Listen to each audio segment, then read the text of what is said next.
નમસ્કાર વિદ્યાર્થી મિત્રો. એસટીઆઈની જે મુખ્ય પરીક્ષા છે તાજેતરમાં, તો એના માટે મહત્ત્વની બાબતો છે જે તમારે ભૂલો ના કરવી જોઈએ, કારણ કે એનાથી તમારા માર્ક્સ પર અસર પડી શકે છે. તો એ બાબતનો આજે આ લેક્ચર છે કે તમારે જ્યારે ક્વેશ્ચનના જવાબ લખો છો, પછી ગુજરાતી ભાષાનું પેપર છે, અંગ્રેજી ભાષાનું પેપર છે, GS1 અને GS2, આ 4 પેપર છે ટોટલ આપણી પાસે.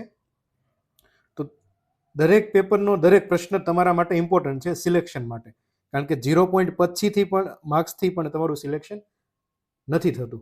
તમે રિઝલ્ટ જોશો હમણાં તાજેતરનું જે આવેલું છે તો તમને ખ્યાલ આવશે એમાં. તો તમારે એ રીતે જ દરેક ક્વેશ્ચનનો જવાબ લખવાનો છે. પછી કોઈ પણ 4માંથી કોઈ પણ પેપરનો પ્રશ્નનો જવાબ હોય કે એ પ્રશ્નનો જવાબ જ તમને પાસ કરાવે છે, એ પ્રશ્નનો જવાબ તમને પાસ કરાવે છે આ રીતે. કારણ કે જુઓ, સમજો તમે 3 કલાકનો સમય છે, તમે ક્લાસ 1-2ની કમ્પેરિઝનમાં જુઓ તો આમાં એસટીઆઈ મેન્સમાં દરેક પ્રશ્નપત્રમાં પ્રશ્નો ઓછા છે 3 કલાકમાં. એટલે તમે દરેક પ્રશ્નના જવાબને સારો ન્યાય આપી શકો, કે વ્યવસ્થિત તમે એનું ફ્રેમવર્ક બનાવો અને પછી તેનો જવાબ લખો. ઓકે, હું જે અત્યારે જે બાબતો તમને કહું છું, તો મારો જે અનુભવ છે એના આધારે તમને કહું છું કે મેં દર વખતે કઈ રીતે જવાબ લખીને દર વખતે મેન્સ એક્ઝામ પાસ કરેલી. તો એના આધારે જે મને મહત્ત્વની બાબતો લાગે છે એ હું તમને આજે જણાવું છું, કે જેથી તમને એના અંદર માર્ક્સ મળી શકે દરેક પ્રશ્નના જવાબમાં. તો mastering answer writing, the art of crafting and engaging and effective answer, કે જેથી તમારો જે પ્રશ્નનો જવાબ છે ને એ જે એક્ઝામિનર છે એને અલગ લાગે. જો આપણા ડોમેનમાં જેટલું છે આપણે કરવાનું છે. આપણા ડોમેનમાં શું છે કે સારી તૈયારી કરીને વ્યવસ્થિત તમે તમારી જે આન્સર કોપી છે એના પર જવાબ લખો. કારણ કે તમારો જે તૈયારી છે એ નથી જવાની પરીક્ષક પાસે, પણ આન્સર કોપી પર તમે જે જવાબ લખેલો છે એ જવાનો છે. તો એના આધારે તમને માર્ક્સ આપવાના છે. તો આજે હું તમને જણાવું કે કઈ કઈ ભૂલો તમારે નથી કરવાની. ઓકે, તો શું ધ્યાન રાખવું જોઈએ? જો કોઈ પણ પ્રશ્નનો તમે જવાબ લખો, બરાબર, તો પહેલી ભૂલ, ઘણા કેન્ડિડેટ એવું હોય કે ઉદાહરણ તરીકે જોઈએ કે ઇલેક્શન બાબતે કોઈ પ્રશ્ન પૂછેલો છે, અથવા તો તાજેતરમાં જે ઇન્ડિયા એઆઈ ઇમ્પેક્ટ સમિટ છે, બરાબર, આનો પ્રશ્ન છે. તો કેન્ડિડેટ જોશે સીધો પ્રશ્ન કે okay, India AI impact summit છે, તો એઆઈ રિલેટેડ કે એ બાબતો રિલેટેડ જેટલું કન્ટેન્ટ એની પાસે હશે એ લખવાનું શરૂ કરી દેશે. પણ તમારે એવું નથી કરવાનું.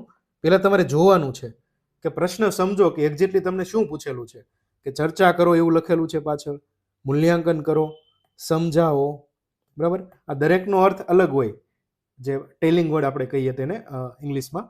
તો એ જે શબ્દ છે ને, જો સમજાવો હશે તો તમારે આ જે સમિટ છે ને એના વિશે માહિતી આપવાની થશે, સમજો તમે. પણ જો એમ જ ચર્ચા કરો તો શું છે સમિટ, એની તમે શરૂઆતનો જે પેરેગ્રાફ છે એમાં તમે કોઈ સારો રિપોર્ટ તમને ખ્યાલ હોય કે એ રિલેટેડ કોઈ પણ સારી ટેગલાઇન ખ્યાલ હોય કે ફેક્ટ હોય, તો એનાથી તમે શરૂઆત કરો, બરાબર. એટલે તમારો જવાબ ત્યાં જ અલગ પડી ગયો. બીજા કેન્ડિડેટે શરૂઆત કરી અને તમારો પ્રશ્નની શરૂઆત થઈ, તો ત્યાં જ તમારો જવાબ અલગ થઈ ગયો એનાથી, બરાબર. પછી એક્ઝેક્ટ જુઓ કે તમને કીધું છે ઇવેલ્યુટ કરો, ચર્ચા કરો, ડિસ્કસ. તો પછી એમાં તમારે પ્રોઝ, અગેન્સ્ટ એન્ડ ફોર, એટલે એવું નથી કે દરેક પ્રશ્નના જવાબમાં તમારે ફોર અને અગેન્સ્ટ આપવાના, પણ જે ટેલિંગ વર્ડ છે ને એ જોવાનું. એટલે એનાથી તમને ખબર પડશે કે આ પ્રશ્નનો જવાબ તમારે કઈ રીતે લખવાનો છે. જો તમે સીધો જવાબ લખશો, તમને જેટલી માહિતી ખબર છે, તો તમને એમાં માર્ક્સ નહીં મળે, બરાબર. મેં બહુ બધી કોપી જોઈએ છે, આન્સર કોપીઝ, પ્લસ મારી પોતાની જે આટલા વર્ષ મેં 7 વખત મેઇન્સ એક્ઝામ પાસ કરીને મારી પોતાની જે કોપી છે એ જ હોય છે. તો એના આધારે હું કહું છું. અને આપણા જે કેન્ડિડેટ એસટીઆઈ છે, ડીવાયએસઓ છે, એમાં જે પાસ થયા એમની જે કોપીઝ છે એ જ હોય છે. તો એના આધારે કહું છું તમને કે આ રીતે તમારે જવાબ લખવાનો છે, કે તમે પહેલાં ટેલિંગ વર્ડ જોજો કે શું એ તમને પૂછે છે, એના આધારે તમારા પ્રશ્નનો જવાબ લખવાનો છે. એટલે કે આ તમારી શરૂઆત થઈ ગઈ, બરાબર. કે ધ્યાન શું રાખવાનું? પહેલાં તો જે પ્રશ્ન તમને આપેલો છે ને એને 2 વખત કે 3 વખત તમે રીડ કરો, કે જેનાથી તમને ખ્યાલ આવશે ઓકે આ પ્રશ્નની ડિમાન્ડ આ છે, શું છે તેની ડિમાન્ડ, એ તમને ખ્યાલ આવશે. અને પછી તમારે એનું સ્ટ્રક્ચર બનાવવાનું છે જવાબનું, કે જનરલી આપણે એસટીઆઈની વાત કરીએ, એસટીવાય ડીવાયએસઓ કે ક્લાસ 1-2, પહેલાં તમારે ઇન્ટ્રો લખવાનો થશે, પછી તેની બોડી લખવાની, અને પછી છે એનું કન્ક્લુઝન, બરાબર. ઘણા લોકો એમ જ પેરેગ્રાફ પાડીને લખી દેતા હોય છે. મેં કોપી ચેક કરેલી છે અત્યારે, જે આપણો એસટીનો પ્રોગ્રામ ચાલે છે મેન્ટરશીપનો, તેમાં. તો એવું નથી કરવાનું તમારે. ઇન્ટ્રો, જો ઉદાહરણ તરીકે આ જોયું આપણે, આ એક્ઝામ્પલ લીધું, ઇન્ડિયા એઆઈ ઇમ્પેક્ટ સમિટ, બરાબર. હવે ઇલેક્શન બાબતે તમને પૂછેલું છે. ઉદાહરણ તરીકે પ્રશ્ન છે કે તાજેતરમાં જે એસઆઈઆર સ્પેશિયલ ઇન્ટેન્સિવ રિવિઝનની જે એક્સરસાઇઝ ચૂંટણી પંચ દ્વારા કરવામાં આવી છે, તો એ બાબતે એક્સપ્લેન કરો, બરાબર. એક્સપ્લેન છે ઉદાહરણ તરીકે લખેલું છે, બરાબર. તો શું તમારે લખવાનું થશે કે ઓકે એસઆઈઆર શું છે એની માહિતી આપવાની છે, પછી કેટલા ફેઝમાં તે કરેલું છે, બરાબર, એના ફાયદા શું છે, શું કામ એ લાવવામાં આવ્યું છે એસઆઈઆર, બરાબર, એનો ઇનરન્ટ મોટિવ શું છે, એ વિશે તમારે પ્રાથમિક માહિતી આપવાની, ને પછી બોડીમાં તમે 3 પેરેગ્રાફ અથવા તો 4 પેરેગ્રાફ, બરાબર, એ રીતે તમે બુલેટ ફોર્મ્સમાં કે એ રીતે તમારે સમજાવવાનું છે કે જેથી તમારો જે ડેટા હોય ને એ તમારે તમારા જે આર્ગ્યુમેન્ટ આપો ને એમાં જસ્ટિફાઈ કરવાનું ડેટાના આધારે તમારો પ્રશ્નનો જવાબ છે ને તેને, બરાબર. હવે એક્સપ્લેનમાં તમે આ લખ્યું. ઉદાહરણ તરીકે ત્યાં છે કે તાજેતરમાં ભારતનું જે ચૂંટણી પંચ છે તેના દ્વારા વિવિધ રાજ્યોમાં એસઆઈઆરની એક્સરસાઇઝ કરવામાં આવેલી છે, બરાબર. તો આ એક્સરસાઇઝ છે કેટલી ઇફેક્ટિવ છે, બરાબર. ક્રિટિકલી એનાલાઇઝ કે વિશ્લેષણાત્મક રીતે મૂલ્યાંકન કરો. તો પહેલાં તો તમારે પ્રાથમિક ભૂમિકા બાંધવાની છે તમારા જવાબની ઇન્ટ્રોમાં કે એસઆઈઆર શું છે, ઓકે. પછી કારણો, શું કામ તે લાવ્યા આપણે, એસઆઈઆરનું રીઝન શું છે, પછી એના ફાયદા અને પ્રોઝ અને આપણે કહીએ ને પ્રોઝ અને કોન્સ કે ફોર અને અગેન્સ્ટ આર્ગ્યુમેન્ટ આપીએ, અને છેલ્લે કન્ક્લુઝન તમને કીધું ને એ કન્ક્લુઝનમાં તમારે કોઈ રિપોર્ટ છે, કોઈ સર્વે છે કે એના આધારે જ તમારે જવાબ આપવાનો છે. જો તમે જવાબ નહીં આપેલો તો ત્યાં તમે 0.25 કે 0.50 જે રીતના માર્ક્સ હોય છે, દરેક એક્ઝામનું ઇવોલ્યુશન અલગ અલગ રીતે થતું હોય છે, તો એ માર્ક્સ તમે ત્યાં લૂઝ કરી દેશો, બરાબર. એટલે તમારે સ્ટ્રિક્ટલી આ સ્ટ્રક્ચર ફોલો કરવાનું છે, અને જો તમારો જવાબ જેનરિક હશે, બધા કરતાં અલગ હશે, તો જ તમને ત્યાં માર્ક્સ મળશે એક્સ્ટ્રા. નહીતર જે એવરેજ માર્ક્સ હોય ને હા માર્ક્સ તો તમને મળશે જ, પણ જે એવરેજ માર્ક્સ છે ને એ જ મળશે, અને એનાથી તમારું સિલેક્શન નહીં થાય એવરેજ માર્ક્સથી, ઓકે. એટલે એક આ બાબત તમારે ધ્યાન રાખવાની છે. નેક્સ્ટ જોઈએ.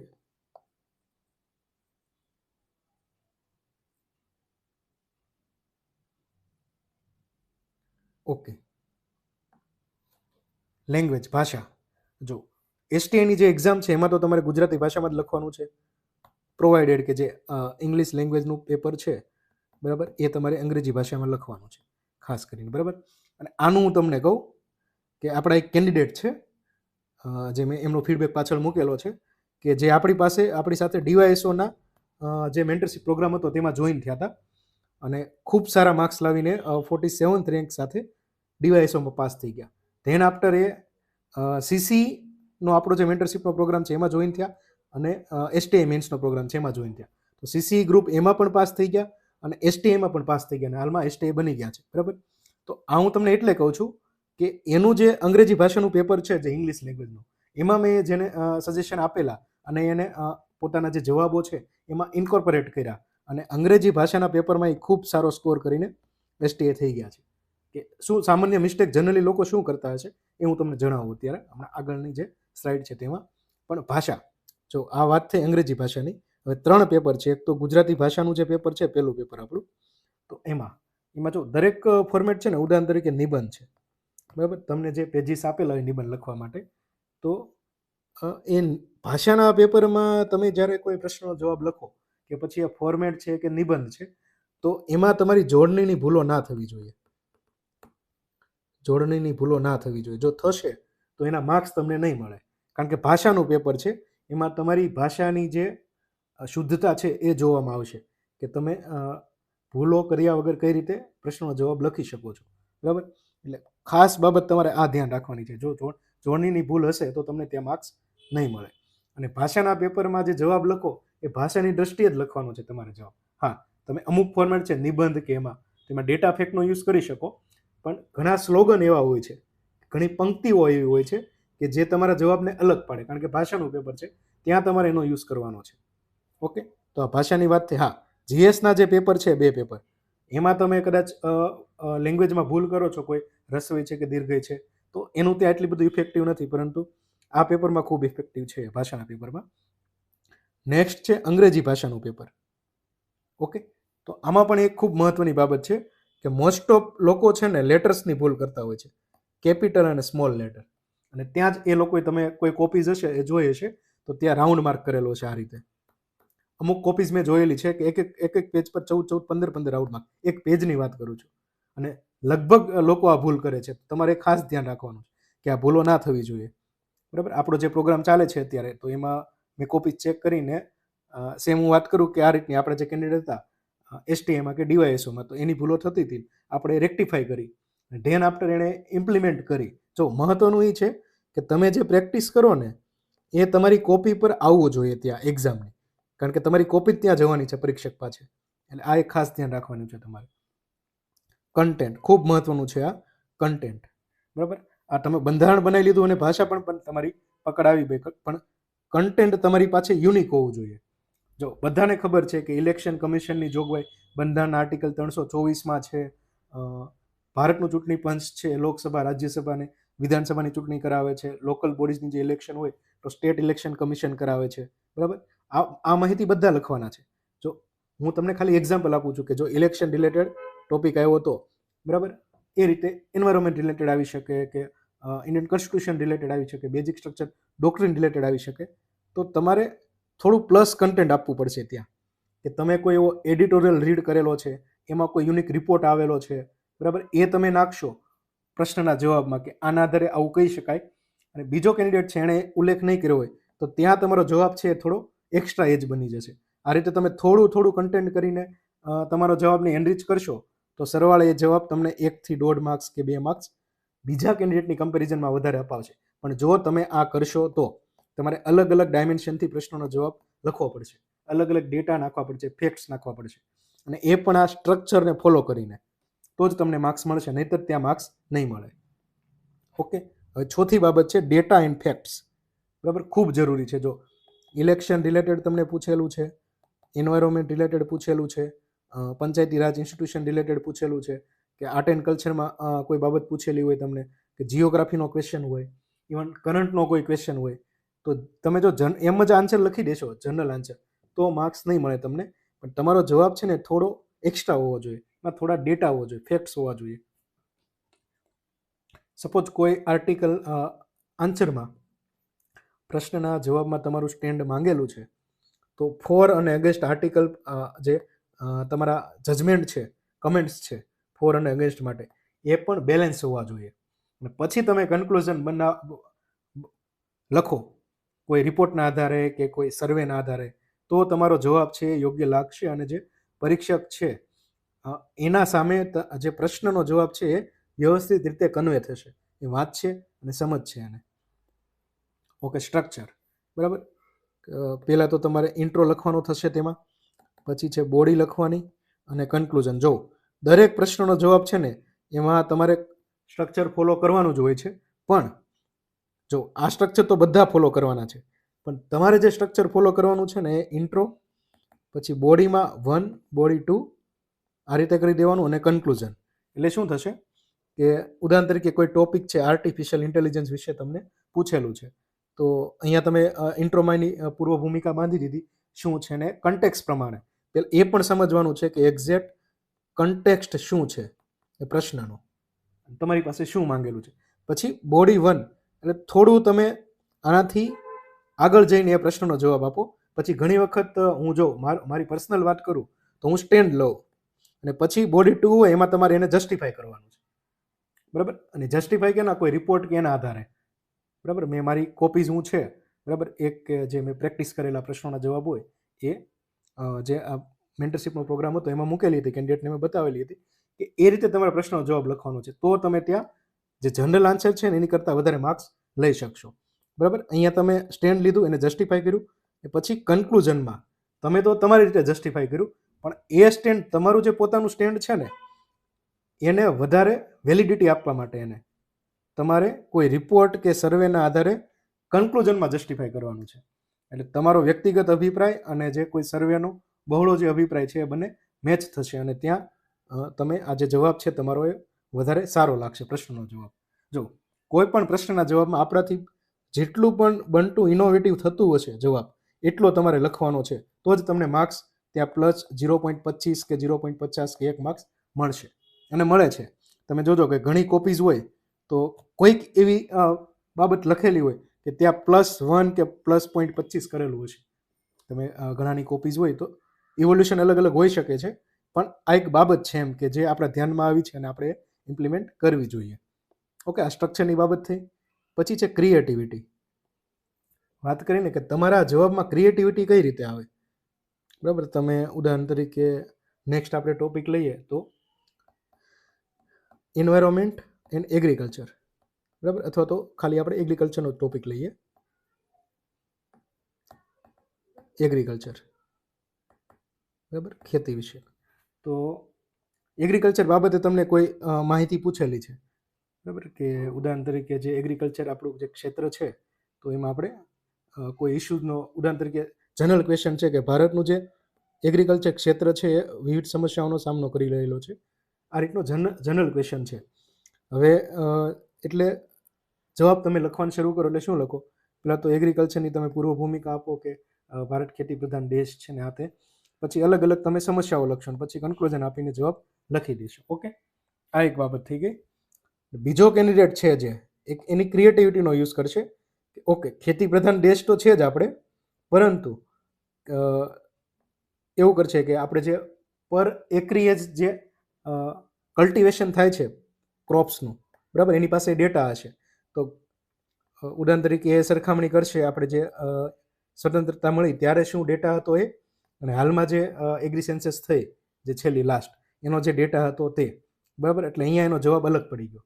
પછી એ બોડી 1 બનાવશે ને બોડી 2 કરશે કે પેલા જે સમસ્યાઓ હતી એ જનરલ આ હતી, હવે શું થયું કે આપણે ફર્ટિલાઇઝર્સનો યુઝ કર્યો, કેમિકલ્સ રિલેટેડ ફર્ટિલાઇઝર, તો એના લીધે જે લેન્ડ હતી, જે જમીન, એની ફર્ટિલિટી ઘટી ગઈ છે. ઓકે, તો એના વિકલ્પ તરીકે આપણે એ પછી બોડી 2 છે ને એમાં જસ્ટિફાઈ કરશે કે શું લાવ્યા, કે નેચરલ ફાર્મિંગ લાવ્યા, પ્રાકૃતિક ખેતી, બરાબર. તો શું છે, જીવામૃત છે, બીજામૃત છે, વાફસા છે, મલ્ચિંગ છે, બરાબર.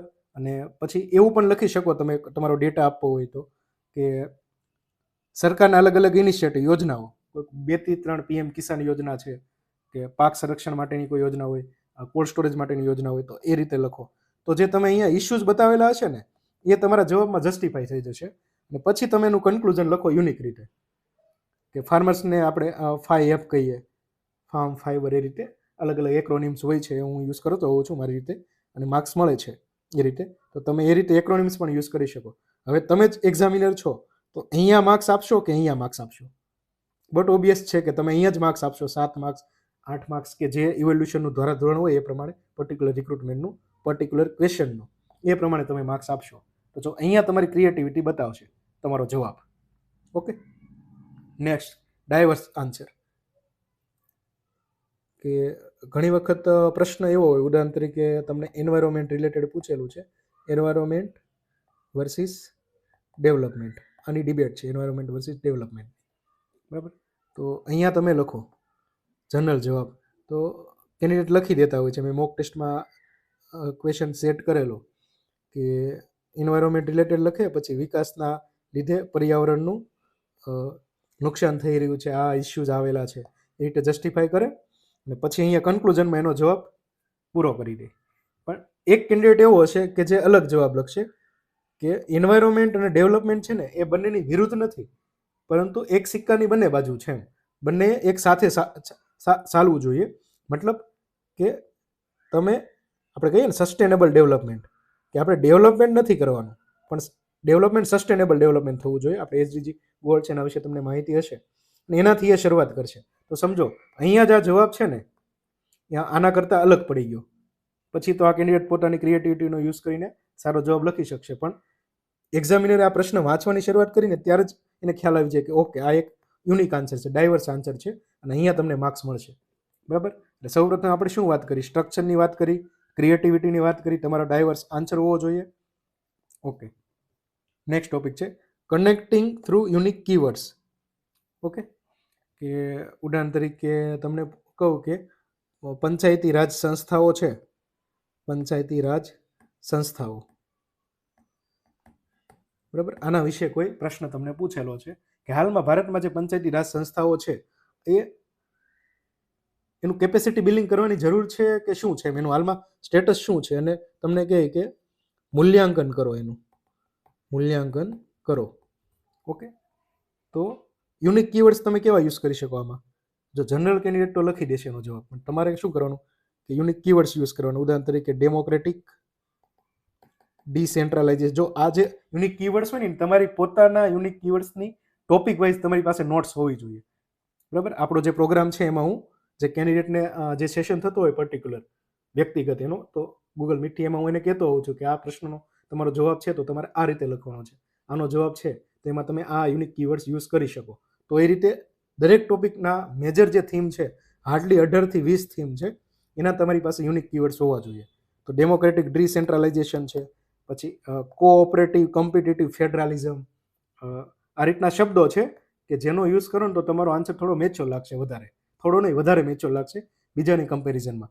પછી ઘણા કેન્ડિડેટનો જે પ્રશ્નનો જવાબ મેં વાંચેલો છે ને, તો એનું કન્ક્લુઝન હોય એટલું લખી દે કે ભારતમાં 73માં કે 74માં બંધારણની સુધારાથી ગ્રામીણ અને શહેરી વિસ્તારોમાં આ સંસ્થાઓ લાવ્યા હતા, અને હાલમાં એ ખૂબ સારું પગલું છે ને કાર્ય કરી રહ્યું છે. અને બીજો ઉમેદવાર હશે, આ તો લખશે છે પણ એકદમ શોર્ટ લાઇનમાં લખી દેશે અહીંયા, બરાબર. તો આની સાથે આન્સર મેચ થઈ ગયો. પછી એ આગળ થશે કે હા, એક પગલું સારું છે, પરંતુ હાલમાં આપણે આ જે સંસ્થાઓ છે એને 3 Fs આપવાની જરૂર છે. એટલે કે ફંડ્સ આપવાની જરૂર છે, ફંક્શન્સ એટલે કે આપણે જે 11-12 શિડ્યુલ છે એમાં જે સબ્જેક્ટ છે એ બધા ડેલિગેટ નથી કરેલા, તો એ ફંક્શન તમે સબ્જેક્ટ ડેલિગેટ કરી શકો. ધેન આફ્ટર ફંક્શનરીઝ છે, બરાબર. તો જે ચૂંટાયેલા જે પ્રતિનિધિઓ હોય છે એનું કેપેસિટી બિલ્ડિંગ કરો. પછી તમે એક રિપોર્ટ જોયો હશે, સેકન્ડ ARC રિપોર્ટ છે, અને આ ઉપરાંત અલગ અલગ ઓડિટ રિપોર્ટ પણ આવતા હોય છે કેગના, કે જે ભારતમાં જે સ્થાનિક સ્વરાજની સંસ્થાઓ છે ને એણે જે નાણાકીય શિસ્તતા છે ને એનું પાલન કરવાની જરૂર છે. મતલબ કે પોતાની જ રીતે એનો રેવન્યુ ઇન્કમ વધારે. કારણ કે અત્યારે કેવું છે, જે નાણાં પંચ હોય અને જે રાજ્ય કે કેન્દ્ર સરકારની ગ્રાન્ટ હોય એના પર ડિપેન્ડન્ટ હોય છે. પોતાના જે રેવન્યુ સોર્સિસ હોય છે એ ઓછા હોય છે, તો એ તરફ ધ્યાન આપવું જોઈએ. તો જો આ તમારો જવાબ છે યુનિક કીવર્ડ્સ વાળો, તો તમે અહીંયા માર્ક્સ આપશો કે પછી જે આ રીતે જવાબ લખ્યો એના માર્ક્સ આપશો? ઓબ્વિયસ છે કે આના માર્ક્સ આપશો તમે. તો જો અત્યારે મેં ટ્રાય કરી છે તમને કે મારો જે અનુભવ હતો, મેં જે મેન્સ પાસ કરેલી છે આટલી વખત, અને મને જે માર્ક્સ મળેલા છે, અને આપણા જે ઉમેદવારો અલગ અલગ એક્ઝામમાં પાસ થયેલા માર્ક્સ મળેલા, તો એના આધારે આ તમારે 5 બાબતો ખૂબ ધ્યાન રાખવાની છે. જો આ તમે વ્યવસ્થિત ટેકલ કરી ગયા તો તમે રિટર્ન સ્કોર તમારો ખૂબ સારો થશે, બરાબર. એટલે આ ખાસ બાબત તમે ધ્યાનમાં રાખજો. આ બધી આપણા ઉમેદવાર છે, મેં તમને વાત કરીને ચિંતનભાઈ છે કે જેમણે ફીડબેક મોકલેલો હતો, STAમાં પણ પાસ થઈ ગયા છે, DYSOમાં પણ પાસ થઈ ગયા છે, CC ગ્રુપ એમાં પણ પાસ થઈ ગયા છે, અને ક્લાસ 1-2 ઇન્ટરવ્યુમાં પણ પાસ થઈ ગયા છે. અને આપણો જે ક્લાસ 1-2 ઇન્ટરવ્યુ તૈયારી માટેનો પ્રોગ્રામ ચાલે છે મેન્ટરશિપનો, તો એમાં પણ એ જોઈન થયેલા છે.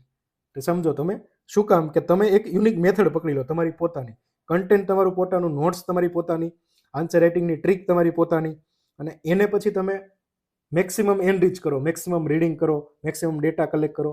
એટલે એવું નથી કહેતો કે તમારે કન્ટેન્ટ કલેક્ટર બની જવાનું છે, પણ ઉદાહરણ તરીકે વિમેન એમ્પાવરમેન્ટનો ટોપિક છે, તો એ બાબતે તમારી પાસે 10 થી 12 વ્યવસ્થિત ડેટા હોવા જોઈએ, રિપોર્ટ્સના નામ હોવા જોઈએ, સ્લોગન્સ હોવા જોઈએ. એ રીતે આર્ટિફિશિયલ ઇન્ટેલિજન્સ છે. તો આ તમે પોતાની નોટ્સ હશે ને, તો જ્યારે તમારે એક્ઝામમાં એ રિલેટેડ કોઈ ક્વેશ્ચન આવશે ને તમારે જવાબ લખવાનો થશે ને, તો એ સીધું તમને સ્ટ્રાઇક ડાઉન થશે. વેરેઝ કે તમે બીજાની નોટ્સ રિફર કરો કે કોઈ XYZ બુક્સ વાંચો, પણ પોતાની નોટ્સ હશે તો તમે સારી રીતે જવાબ લખી શકશો. તો આ રીતે તમે જોયું કે ચિંતનભાઈએ પણ એક્ઝામ પાસ કરેલી છે મલ્ટિપલ ટાઈમ્સ. STA પણ પાસ કરી, DYSO પણ પાસ કરી, CC ગ્રુપે પાસ કરી, ક્લાસ 1-2 મેન્સ પાસ કરીને ઇન્ટરવ્યુમાં પણ એલિજિબલ થયા છે, બરાબર. તમે પણ સેમ આ મેથડ ફોલો કરીને એક્ઝામ ક્લિયર કરી શકો છો. ઓકે, આપણો પ્રોગ્રામ છે STI મેન્સ માટેનો મેન્ટરશિપનો પ્રોગ્રામ ચાલે છે, કે જે ડિસાઇફર એકેડમીની જે એપ્લિકેશન છે એના પર આપણે મૂકેલું છે. કે આમાં આ પ્રોગ્રામમાં જનરલી એવું હોય છે કે હું પોતે જ તમને 2 સેશન કરું છું, 25 થી 30 મિનિટના ગૂગલ મીટના, દરેક કેન્ડિડેટના ઇન્ડિવિજ્યુઅલ, અને ટાસ્ક આપેલા છે. ઇંગ્લિશ લેંગ્વેજના 6 ફોર્મેટના 6, ગુજરાતી લેંગ્વેજના 6 ફોર્મેટના 6 ટાસ્ક, ઇંગ્લિશ લેંગ્વેજના 5 ટાસ્ક છે, અને GSના ટોટલ 12 ટાસ્ક છે. એક ટાસ્ક એટલે એક ક્વેશ્ચન. એ તમારે મને 2 સ્લોટમાં તમારું જે મોક સેશન થાય ને, સોરી મેન્ટરશિપ સેશન, એ પહેલાં મોકલી આપવાનું. એટલે હું એને ઇવોલ્યુશન કરીશ, અને એમાં જે મને સુધારા લાગશે એ તમારું જે સેશન થશે પર્ટિક્યુલર વ્યક્તિગત ગૂગલ મીટમાં, એમાં હું તમને વ્યક્તિગત સજેશન આપીશ કે તમારે આ રીતે આમાં આ સુધારો કરવાની જરૂર છે. અને તમે જે કોપીઝ આપી હશે એનું ઇવોલ્યુશન થશે, અને એ હું જ પોતે જ કરી ઇવોલ્યુશન, બરાબર. તો આ રીતે આપણો પ્રોગ્રામ છે. તમે પોતે પણ પાછળના જે પેપર છે એની પ્રેક્ટિસ કરીને પણ તૈયારી કરી શકો છો. Okay, thank you.